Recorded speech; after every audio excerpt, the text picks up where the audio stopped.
सरफरोशी की तमन्ना अब हमारे दिल में है, देखना है जोर कितना बाजुए का दिल में है। ये शब्द आपने बहुत बार सुने होंगे स्कूल फंक्शंस में, इंडिपेंडेंस डे पे, पर आज आइए जानते हैं इन शब्दों की दास्तान। 1920 पटना, बिहार की धरती।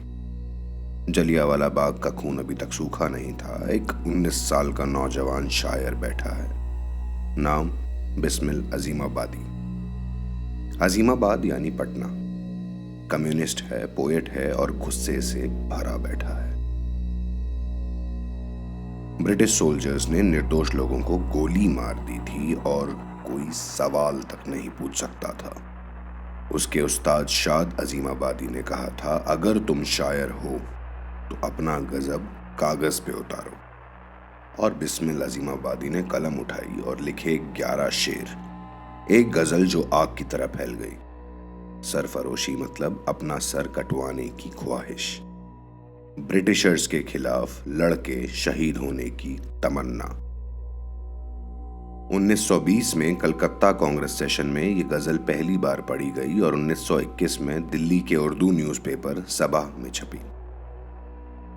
पर इस कहानी में एक ट्विस्ट है। आज ज्यादातर लोग सोचते हैं कि ये गजल राम प्रसाद बिस्मिल ने लिखी। शाहजहांपुर यूपी के वो रेवोल्यूशनरी जिनके बारे में हम सब ने कई फिल्मों में देखा है, कई कहानियों में पढ़ा है। वो भी कमाल के कवि थे। उन्होंने बहुत शायरियां लिखी, मेरा जन्म, मैनपुरी की प्रतिज्ञा, सब दमदार रचनाएं। पर ये गजल उन्होंने नहीं लिखी। उन्होंने हिंदुस्तान रिपब्लिकन एसोसिएशन बनाई, गांधी से तकरार किया, बोले नॉन वायलेंस से आजादी नहीं मिलेगी, हथियार उठाने होंगे। और जब अजीमाबादी की गजल फैल रही थी आग की तरह, राम प्रसाद बिस्मिल और उनके साथी अशफाकुल्लाह खान ने इसे अपना एंथम बना लिया।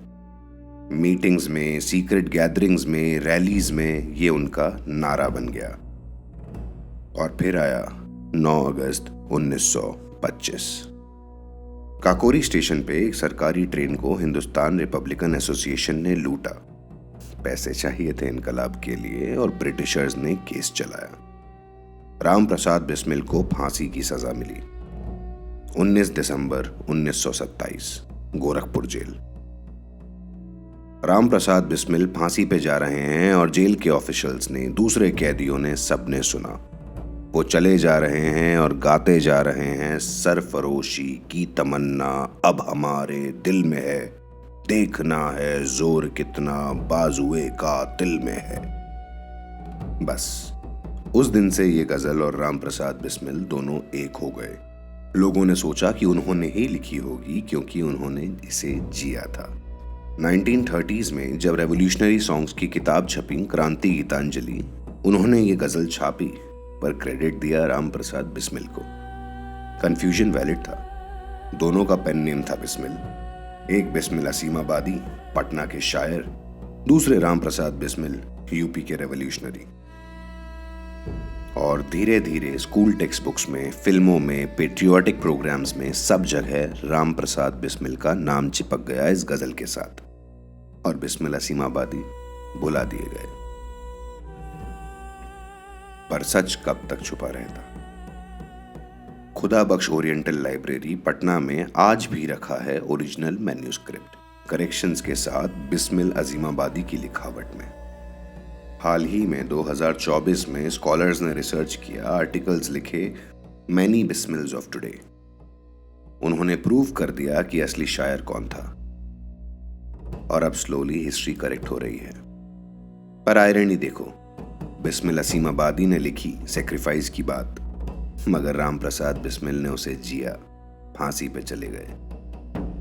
दोनों बिस्मिल ने मिलकर दे दी हिंदुस्तान को एक ऐसी गजल जो आज भी रगों में आग लगा दे। एक ने शब्द दिए, दूसरे ने उन शब्दों को अपनी जान बना लिया। अब इस दास्तान को जानने के बाद शायद ये गजल थोड़ी अलग लगे। सरफरोशी की तमन्ना अब हमारे दिल में है, देखना है जोर कितना बाजुए का दिल में है। ऐ शहीदे मुल्क मिल्लत मैं तेरे ऊपर निसार, ले तेरी हिम्मत का चर्चा गैर की महफिल में है। वाए किस्मत पाँव की ये ज़ोफ कुछ चलती नहीं, कारवां अपना अभी तक पहली ही मंजिल में है।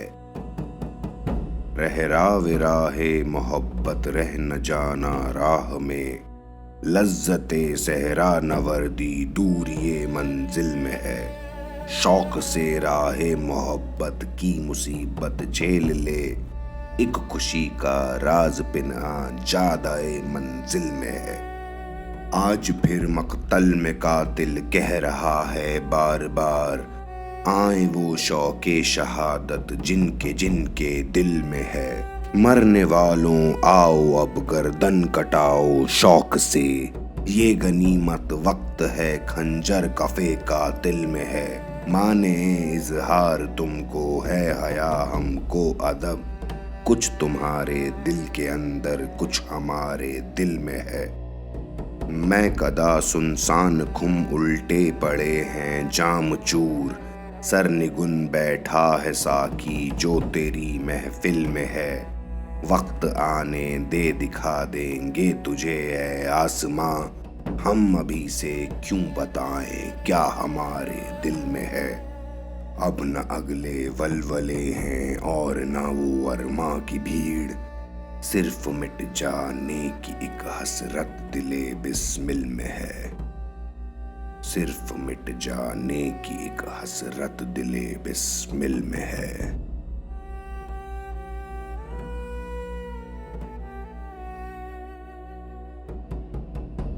अगर आपको इस गज़ल की दास्तान छुआ हो तो हमें सपोर्ट करें, लाइक करें, शेयर करें और सब्सक्राइब करें, और कमेंट्स में हमें बताएं कि आपके लिए आज़ादी का क्या मतलब है। मिलते हैं अगले वीडियो में, तब तक शहीदों को याद रखते हैं और सच को जिंदा। फिर मिलेंगे।